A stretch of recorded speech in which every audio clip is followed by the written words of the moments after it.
Alright fellas, welcome back. It's Friday. Of course I can only one thing. It's time to delve inside the fridge and commercial craft beers, pick one out and see what I think about it. Today we have this one.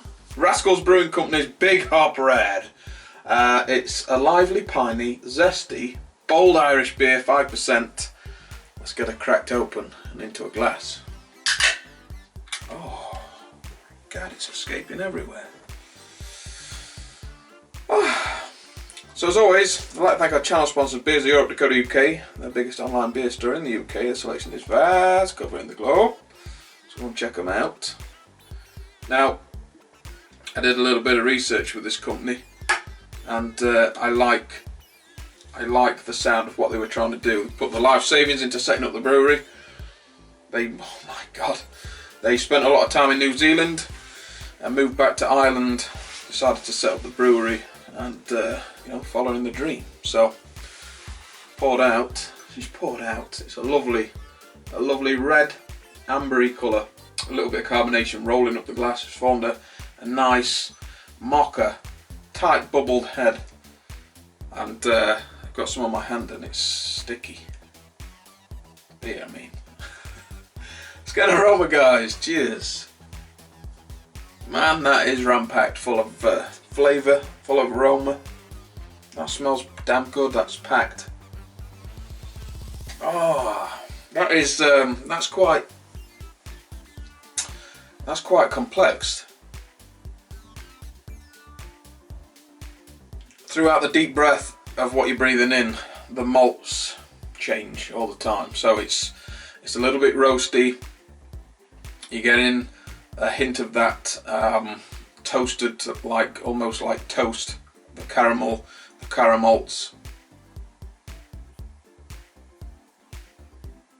And then right at the last bit of the breath, a little bit of chocolate. Now I know they have brewed it with chocolate malt just to touch, and you are getting it on the aroma. It's almost like a chocolatey coffee sort of hint, but just slightly at the back end. And some really nice, fresh, zesty hops coming off of it. Well, if it tastes anything like it smells, we're in for a treat. Let's dive in, guys. Cheers.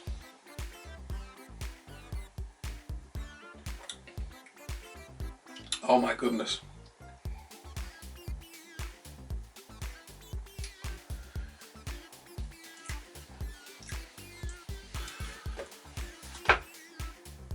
That has more of a stout flavour going about it than it lets on with the colour of it. It's messing with your head a little bit. So there's a lot of roast in this one. There's a lot of roast that creeps in straight away, and it's there to the last drop. Yeah, like a toasty roast. It's not over the top, but it's definitely like the first thing that I can pick out of it. It's got almost like a lactosey sort of mouthfeel to it, but it's not sweet at all. It's finishing quite dry. There is plentiful piney, resiny notes running through it.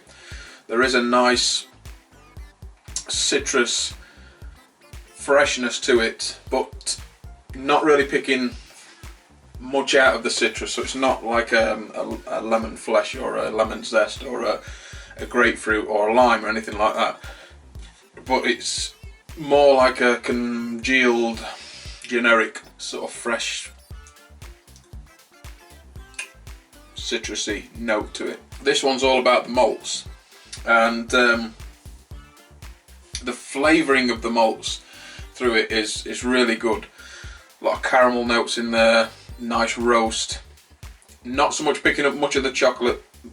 Had it on the aroma, not really picking much out of the flavour. Definitely sort of coats the mouth and coats the tongue, and I think that's where I'm getting like a lactosey sort of effect from it, because the body itself is not a big body at all. It's quite a light body. It's almost bordering on being a little bit washed out, but I think that roast and the flavours are just holding it where it should be. It's a funny one, because where would I drink this? That's what I'm thinking. Like, because it's quite malt forward, quite roasty, quite caramelly, quite almost dark bordering into like a porter style taste with the malts. Because it's going that way, and the fact that it's very light and drinkable, I'm struggling to think of a time where I would want to sit down and drink one after the other, after the other, after the other. And if it's like a nice sort of hop forward pale ale, then you'd say, well, a nice light bodied beer like that in the summertime in the garden. But when it's hot, I wouldn't want to be drinking flavours like this. And so when I want to be drinking something like this, it's going to be sort of when it's a bit cooler, which means I want the ABV and the body to be a bit higher. That's just for me. But all in all, just like grabbing a couple out of the fridge and cracking them open, I definitely would. I'd definitely have some more of this. It looks to be filtered, because there's nothing in there, and I don't think it's can conditioned because nothing came out. Oh, it is can conditioned. I beg my pardon. So it's just been really well sat. Crikey. So it is unfiltered then. It's unfiltered. Can you see like the yeast now that's just sort of floating around in there? Unfiltered, unpasteurised, and looks like it might be can conditioned, but I don't know.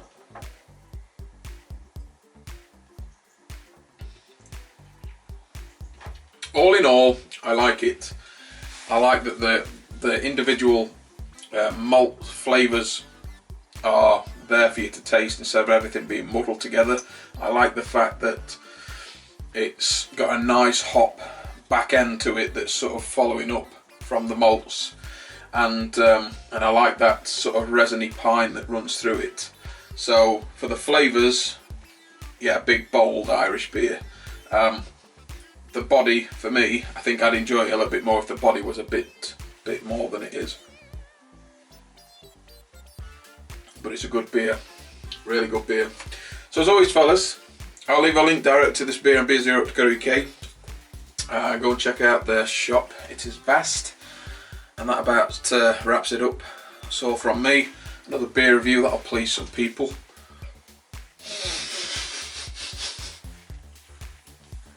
Especially for you. So as always, guys, don't forget to watch the video because it's all do. Don't forget to subscribe. There's that red button down here that says subscribe. Click it, you know what's coming next. Share the video, get it out of the to see you next time.